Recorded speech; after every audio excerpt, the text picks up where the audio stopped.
18 ម៉ែត្រនិង38បានឥឡូវយើងបានមកផ្ទាំងហើយបាទសម្រាប់ភ្ញៀវណាបាទនៅថ្ងៃទី25ខែ2ឆ្នាំ2026បាទចុះអារម្មណ៍នេះមិនអារម្មណ៍នេះអានេះ6.5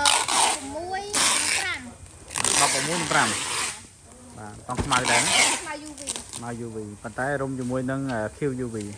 បាទតែ QUV នេះខំលក់ឲ្យបងប្អូនព្រោះអត់សូវមានទីផ្សារល្អដែរពណ៌ស្អាតតែអត់សូវមានទីផ្សារអញ្ចឹងយើងអត់បានយកលក់ទេហើយនៅខាងក្រោយនេះទៀតបងប្អូននេះ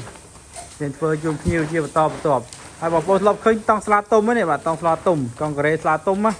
តង់នេះរៀងស្ដើងល្វិតល្វៃប៉ុន្តែតង់នេះមានជាតិ UV 1%តង់នេះអាចហាត់ថ្ងៃបានរយៈពេលយូរបាទយូរជាងអាខៀវអាចជាឲ្យត្រង់តែម្ដងបាទហ្នឹងហើយតង់ស្លាទុំនេះល្បីកាលចំណងខ្ញុំលក់ដាច់ជាងគេបាទលក់ខ្លាំងមែនតើតង់ស្លាទុំនេះបាទអានេះគឺតង់ខ្មៅ UV បាទខ្មៅ UV អានេះកាប់1ម៉ែត្រ1ក៏អីបងអានេះ10ម៉ែត្រអានេះ5ម៉ែត្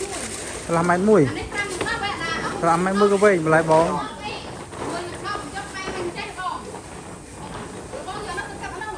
អាហាងចង់រឿងអ្វីជាងគេតែមកស្លឹកទេបងអូខេឥឡូវដល់ពេលខ្ញុំបត់អា18 30នេះម្ដងបាទ